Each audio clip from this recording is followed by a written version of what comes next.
you all so much for being here, and congratulations on this hilarious, insightful documentary. Since the program really shows people from all backgrounds making it in the business, I wanted to start by asking each of you, what was your first job in the industry? The first time you thought you could call yourself an actor or a writer? Did you ever work as a PA on a set or behind the scenes? And let's start with Seth.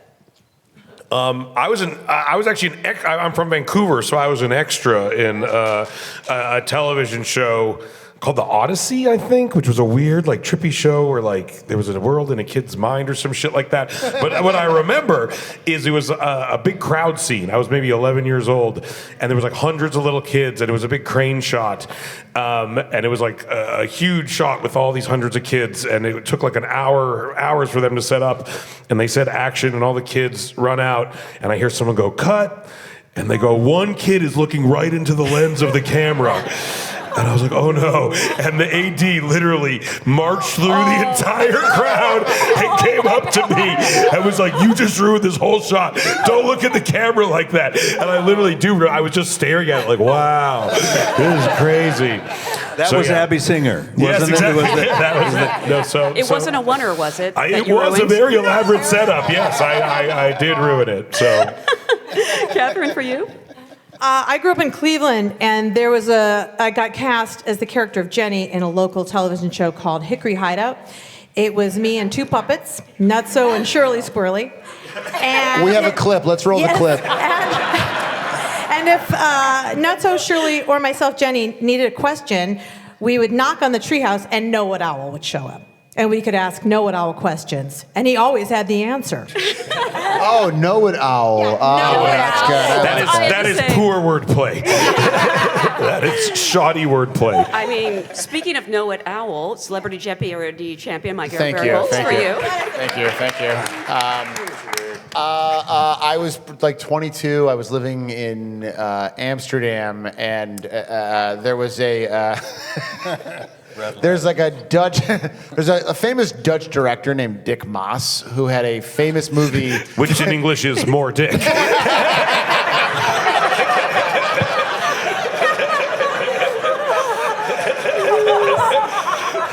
So Mr. Dick was... Maas.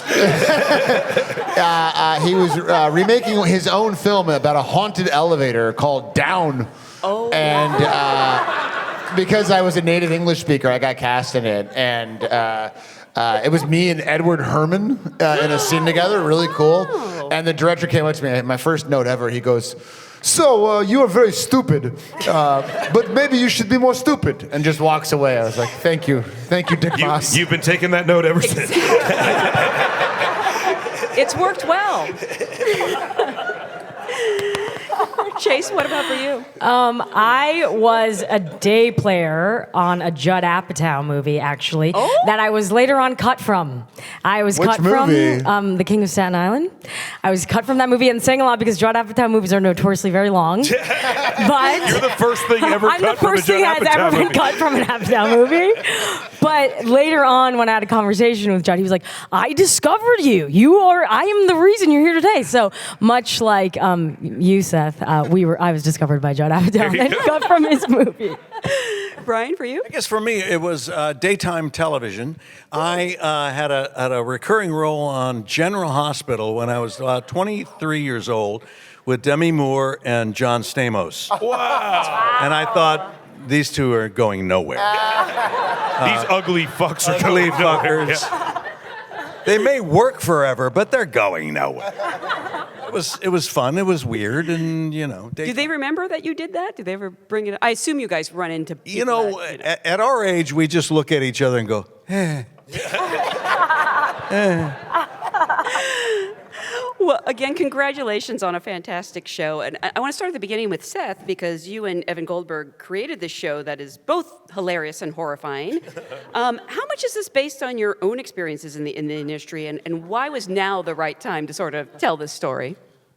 It is like disturbingly based on real experiences that we've had in the industry, and or people we know have had. We've been working for 25 some odd years now, and we've been writing and producing. So we've really seen all sides of production. As an actor, I see that side, and it is it's genuinely. An industry we love, though, honestly. Yes. And it's written from the perspective of people who, like, we can't deny that, like, our dreams have come true because of this industry in many ways. But it's also, like, so fucking frustrating and aggravating, and you're constantly seeing people make choices that are confounding and contrary to their own love of film. That was a real revelation that we had, was that a lot of these people who make movies that work at studios themselves love film, but are constantly making choices that make it worse. And that actually was said to us when we were very young. We were in a meeting getting notes from a studio executive, Steve Asbell. He runs Fox now. And he looked at me and Evan and said, I got into this because I love movies, and now it's my job to ruin them. And we never forgot it. And it really made us sympathize with those people. And then I just had the idea one day of like, it'd be funny maybe is a show where I run a movie studio and we could put our experiences in it and my own fear that I'm ruining the things that I'm working on and that I'm letting down my idols and that no one wants me around. I went and visited a set of a movie we were producing the other day, and I could not have felt more like my character does when he visits sets, that just like no one wants me here. I'm absorbing too much attention. They should be focusing on the scene. People keep offering me coffee and shit. And so it was an amalgam of things we had experienced and my own fears and neuroses of like my role in the industry, basically. Yeah. I do think, it is savage about the industry, but I think it's a loving tribute, honestly. These people love movies, and I appreciate that angle. Yeah, I think it's actually like the biggest misconception about studio people is that they are just like money-grubbing monsters who don't care about art at all. Even sadder than that, they love art, but are constantly having to make the choice of money-grubbing monsters who don't care about art. And it's an incredibly conflicted job, and they're constantly having to do things that disappoint themselemselves and that are antithetical to their own love of cinema. And that's something that we recognized from a very young age. We would work with these people. I remember the first time I met Amy Pascal, I was like, oh, she knows more about movies than anyone I've ever met. And like, she has to, because she has to argue with David Fincher and she has to win that argument. You know what I mean? And it was very inspiring to see how much she loved film, but it was equally disheartening at times to see how much she had to disregard that love of film for her own self-preservation. And that was something that everyone who worked at every studio is faced with that choice 10 times a day. Do I do what's right for movies, or do I do the thing that is less likely to get me fired ultimately? I do think you can have both, because I'm just going to say, I want to see the Kool-Aid movie. It seems good. Yes, we worked hard on that pitch. pitch. Yeah, no, I worked harder on that fake Kool-Aid pitch than some actual movie pitches I've done. I want to talk to the cast about what attracted you to the roles and how you crafted the characters, because they all feel like they might have some basis in reality. Kathryn, I love Maya because she's brutally frank, but I actually think she's really good at her job. Is she based on anyone you've encountered? I mean, not specifically, but there is definitely, I've met Maya, versions of Maya, for sure. We always laugh that she definitely has a girl at Saks that like meets her at lunch and just gives her outfits with as many labels as possible, and she just wears them all at once. Yeah, but I agree with you. There's definitely, she works really, talk about like life work. She has no private life. Mm-hmm. We don't think she has a family. We don't think maybe she lives. No one on the show has a family. No one on the show has a family. Ike's divorced with 2 kids who don't like him. You find that out later in the season. Spoiler alert. Well, we talked to a lot of heads of marketing at the studios, and what was interesting is a lot of them saw themselves as more creative than the production executives. Because they're like, we actually make stuff. They're like, we make trailers. Mm-hmm. We make commercials. The production people just talk to people who make stuff. They're like, we're in an editing room actually cutting material together. And it was a really funny perspective that I had honestly never thought of. But we really infused that into the character. We're like, she to us, she views herself as a much more viable creative entity than she views us in the show, which is very much based on real life. Yeah. And she gets to serve some awesome looks in this show. It's all incredible. about Lukes. They are Lukes. Ike, I mean this as a compliment, but you have a gift for making characters like Sal, who are you make them relatable and even likable, even though he's a Hollywood suit. And I think we all know a Sal or two. What interested you about this role and working with Seth? Well, Seth called me a while ago and was like, "Hey, I'm doing a show," and I said yes. And he goes, "It's about Hollywood," and I go, "Yes, yes." And he goes, "It's kind of like Larry Sanders." I said, "Fucking yes, Seth. What do you want?"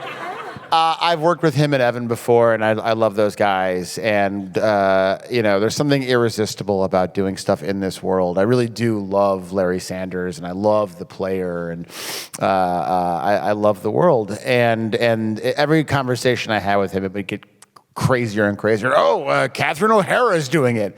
I think we're going to get Kathryn Hahn. Bryan Cranston. It was like, what is happening? It was a real joy, and I like playing their id. Yeah. Itty bitty, as we call it. An id show, yeah. Yeah, it's very fun for me. Chase, I absolutely adore Quinn, and particularly her dynamic with Seth and Ike as Matt and Sal. You'll see in a future episode these two go at it. It's amazing. You actually seem to be drawn to really outstanding ensembles. Was that part of what attracted you to the role? I mean, absolutely. I did a callback with Seth, and he was like, "Okay, well, you did the scene. Now let's just riff." Good These Seth. impressions are derogatory.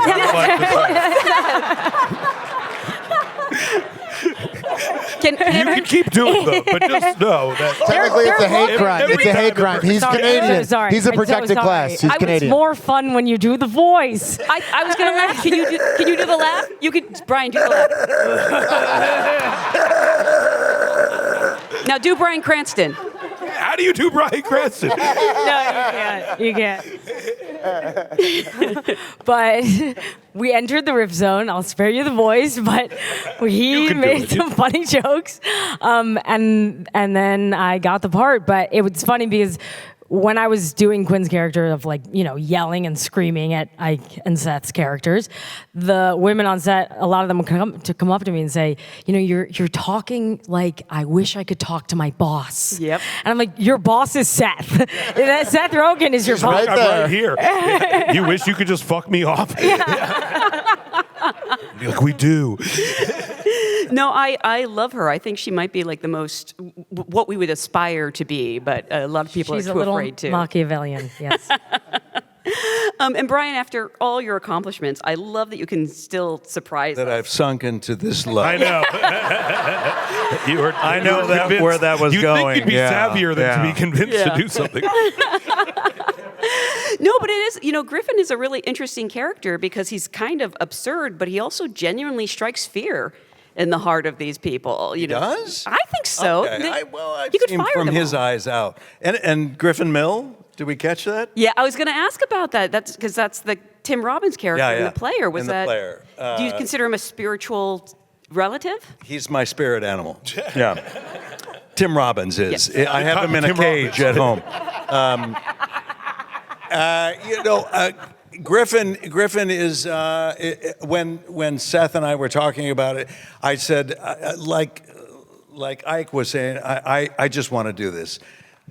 When you read this first script, it's so funny, laugh out loud funny, that I thought, oh man, I gotta do this. I would love to do this, and of course, then my big question was how much, and. We were like, it's Apple, man. It's Apple, it's scale, and I said, I'm in. But I mean, it's very daring because you are really kind of villainous. You make Martin Scorsese cry. Well, you technically make him cry. You make me Our make proxies. Yeah. We did it. It Yeah, gets by rolled- proxy. Proxy. Yeah. It rolls downhill to me, rolls and then I downhill. pass it on to Thank you. You protect me from Yes. seeing Martin Scorsese crying, and I appreciate that. I am sort of curious. The character in the player was Griffin Mill. You added an S. Is that for copyright protection or? No, just- it's Griffin Mill. It's the same name. Okay. Robert Altman's estate could sue us. He's one in a mill, I'll tell you. License plate, by the way. One in a mill. There's no bigger villain, though, in my opinion, than Matt in that second episode ruining that take. Everyone who watches this who knows is like, oh, they're so angry with you. Yeah, my wife wouldn't talk to me for 2 days after we watched that episode. And she kept being like, can they get it? Can they just get the shot in the end? I was like, no, we're baked into that. In addition to the great cast we have here, I want to talk about, the rest of the amazing cast and some of the guest stars you assembled. We got to see Martin Scorsese and Sarah Polley, and I think I can tease upcoming guests. There's a great episode where Ron Howard is exposed as the monster he is. Yes. Yeah. Ron Howard's a terrible man. Yeah. Very scary. Don't believe what you Really hear. mean to people. He's a monster. Someone was finally willing to say it. Exactly. Someone had to. I was very impressed, though, about how some of these big names were willing to make fun of themselves, not in the most flattering way. Did you craft these roles with the people in mind, or was there anyone who said that's too far? Yeah, we really wrote ourselves into corners. Like we would write like Martin Scorsese. Like we would write exact because they also occupy very specific types of roles within the story. So like the Sarah Polley thing, it's like it has to be someone who's like prestigious, who's won an Oscar, hopefully, someone you believe, a studio head. Like we wanted there to be no suspension of disbelief when it came to the people I was interacting with and my attitudes towards them. We didn't want it to be the audience to be like, well, like a studio wouldn't be that excited about working with that person, or you wouldn't get that nervous about having to give that person a note, or you wouldn't get, you wouldn't do that much to. Oh, Matt's excited to impress Gary Busey. Yeah, exactly. Like, I feel like that's how it is in the Entourage movie. Yeah, Like, this is the most celebrity-filled party of all time. There's Gary Busey. And you're like, I don't know about that. But can you believe the life we're living here? But. Oh my God, Pauly Shore. Yeah, Pauly Shore and Gary Busey at one party. You made it, Vinny. But I swear, these are A-list celebrities. Trust us. Oh my God, there's Carrot Top. We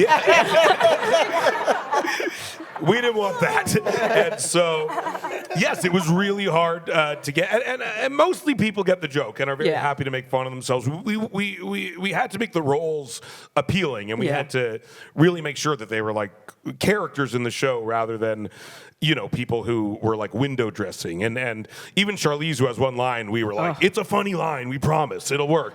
It's a good joke, But no, I'm amazed at all the people who agreed to do this. And there's an episode set at the Golden Globes, which was very challenging because we had to fully recreate the Golden Globes. There's like 25 famous people in the episode, and it was very stressful. And like I had to convince Aaron Sorkin to win a Lifetime Achievement Award, and he's like, aren't I too young to win a Lifetime Achievement Award? I'm like, I don't know, maybe in the world of our show you're a little older than you are in real life. Good save. He agreed to do it, thank God. But yeah, it was a lot of that.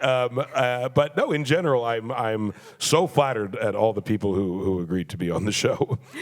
Talking about how realistic the series is, and knowing you've probably drawn some inspiration from real people, was anyone sort of worried how this might affect your standing in the industry? Like, if executives recognize Sal, are they gonna? I think if the show was bad, I would be worried. But I think it's really good, so now I hope they see it and then put me in other things.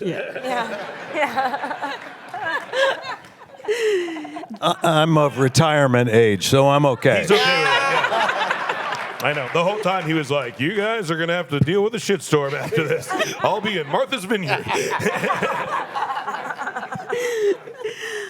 Do some people think that they recognize themselves and you're like, no, that actually wasn't you, but... There are some people, I have actually had someone come up and say, come on. And I was like, it really isn't, because they wrote something really specific.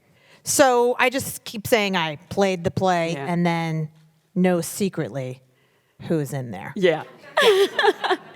This show is very specific, but I'm also impressed by how universal it is. Like everyone, it's a workplace comedy. It's it's a horror show. I think it really has something that everyone can relate to.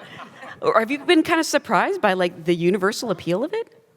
I mean, it's like we really went out of our way to make sure the episodes had like comedic concepts that were universal. And for example, like not everyone understands how complicated it is to shoot a oneer and why that would be disruptive if you were on set. But I think everyone can understand, like, wanting to be a part of something and feeling like maybe people don't want you to be a part of that thing, and like the pain that is associated with that. And so we spent a lot of time working on like the personal stakes for the characters in each episode and making sure they were like universal feelings, you know, and this idea, like in the pilot, of like, you know, I just want to do a good job and I want to make something good and I feel pressure to make something bad instead. And I think that that is something that is very relatable to people. And so that we really made sure every episode, as inside as it was, had like a character, you know, a story that was hopefully as relatable as anything. Yeah. Can I tease? There's an upcoming episode where you try to date a normie, someone Yes. not in the business, and you will all relate to this episode. I try to date a pediatric oncologist, and I get in a big conflict at a fundraising gala for Cedar Sinai when none of the doctors view what I do as important as what they do. And they really demean the entertainment industry, and it drives my character insane that people don't appreciate art, and that although they save lives, I feel as though artists make life worth living. Which is very much based on my own insanity. Because I've been at these fundraisers, and the doctors love to shit on people in the entertainment industry. They take great pleasure in demeaning people with our work, as they should. But I've gone home after being like, those fucking doctors think what they do so important. They only knew how hard it was to make that trailer actually represent the film.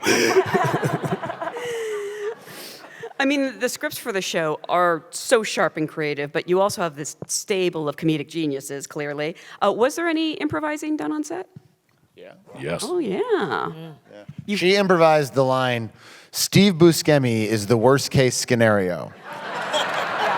One of the funniest things. One of the I've ever seen. funniest lines I've ever heard And when in the my camera life. pans from her to us all at the conference table, Ike has a look of shock on his face. Couldn't believe it. I was like, why did you keep that in? Oh, it's one But of the I'm funny. so glad. It's so funny. No, even though the show is shot in a way where it is these long takes, so we're kind of. We were always balancing like the rigidity of the long take with this spontaneity of improv. And I would tell people, like, if you think of something, say it. Just if it's bad, it's going to fuck up the whole take. So if you really believe in it, then go for it. And I would trust everyone to be their own personal barometer of that, basically. Didn't you feel like once we knew where the camera was, and then you knew kind of how much time you had that the camera was on you, that you could try to slip something in there? You could parse Yeah. the words out. Well, Bryan, your character gets to be the most unhinged. Like, he can say anything he wants. Is it freeing to get that out? Oh, you know, I believe Plastic Tits of a Pussyless Doll was a pitch you had ultimately. Wow. I am Nice. scandalized. I'm not proud of that. But that's an indication of how free it was. When you create an atmosphere where you're encouraging your artist to be able to say anything, do it, yeah, go. And it was so much fun that I think we all had just a terrific time. And I gotta say also, and maybe it's an age thing, but at a certain point in your career, I just don't want to work with assholes anymore. Amen. I just don't. Wow. I don't have time for them. These people are so great to work with and so much fun. It was a really tight-knit group, and we were all kind of hanging out in hotel rooms. There was no, Go to your dressing trailer. rooms, yeah. going to your trailers. We're all just kind of hanging out and waiting to do the next take, and someone would throw something out and would make us laugh. And it was just so much fun. I hope that we get a second season and I can come back and just be an idiot again. Yeah, I do too. The last two episodes are like Oh, my God. are a Bryan Cranston tour de force, I have to God. say. Yes. Yeah. It's And if wild. you're a Weekend at Bernie's fan, you'll particularly That's a very big clue. It is. Yes. Some of the best physical comedy I've ever It's seen. wonderful to watch. Yeah. His body's incredible. His physical Yeah. comedy body. His waist. It's he's. You wanna lean talk but more very about my body? strong. Yeah. I mentioned your body in 300 Every interviews. interview. every interview. I'm obsessed with you. I'm in love with you. Oh, this junket. At the same time, if you are improvising, you run the risk of laughing and ruining a take. Who's the biggest offender when it comes to that? To laughing during a take, Seth, for sure. Really? Yeah. Because he'll also laugh if something's funny, but also if someone has like clearly flubbed a line and is still trying to pretend like they didn't, Seth will just start going, and that means cut. Which is so generous because instead of getting mad and yelling cut, he just goes, oh. Oh, okay, okay. Okay, does everyone have a Seth Rogen laugh in their stable? You got to. I sort of jokingly called this show a documentary, but it really does capture this industry so well. And I'm curious about finding that balance because sometimes truth is stranger than fiction. Was there anything you wanted to include, but you're just like, people will never believe that, even if it was true? Yes, for sure. Yeah, definitely just because something happened in real life, it does not make it accessible to everybody. And I found that very early on. And so the lunacy of the industry is truly beyond belief at times. And the things that are said in these rooms are truly outside the realm of things anyone should ever say. And I think we included pretty much everything we wanted to, and part of our job is to translate it into a digestible, believable episode, you know what I mean? But yeah, there's an episode about trying to cast the Kool-Aid movie that comes later in the season, where we've cast Ice Cube as the Kool-Aid Man, and we start to really worry that it's racist that we've cast Ice Cube as the Kool-Aid Man. And the conversations surrounding it are almost verbatim insane conversations that I've heard about casting things that aren't even real. Is the alien, what race is the alien? Should the alien be a certain race? Well, it's an alien, and so I think we actually tried to bridge the gap between how crazy things are and turning it into actual episodes. And but there's a few things we've heard people say that you're like, we can't even put that in the show. Again, I really want to see this Kool-Aid Man movie. Again, we worked hard on it. Yeah, no, it sounds great. It's better than some real movies. I know that the first 2 episodes, I believe, have dropped on Apple already. Are you already getting some sort of feedback? Have people let you know? Because this show, I knew it would be good, but I'm really impressed at how much critics adore it too. It's universally beloved. I've had 2 current studio heads text me early this morning being like, brutal. So great. I was crying. I was laughing. But it's very accurate. I think you've gotten a lot of those too. Yeah, I think I've been reached out to by almost every head of every major studio throughout the day-to-day. And it's a lot of this is great, but very traumatic to watch. Are they hitting you up to be in season 2? I want to get them all. I want to get every. Everyone email timcook@apple.com and demand. Yeah, exactly. Say you're going to go to Galaxy if we don't. If anyone's friends with Tom Rothman, shoot him an email. But again, I want to thank you for being a great audience. I want to thank you and Apple. Thank you so much. Variety so much. Thank you so much. Thank you all.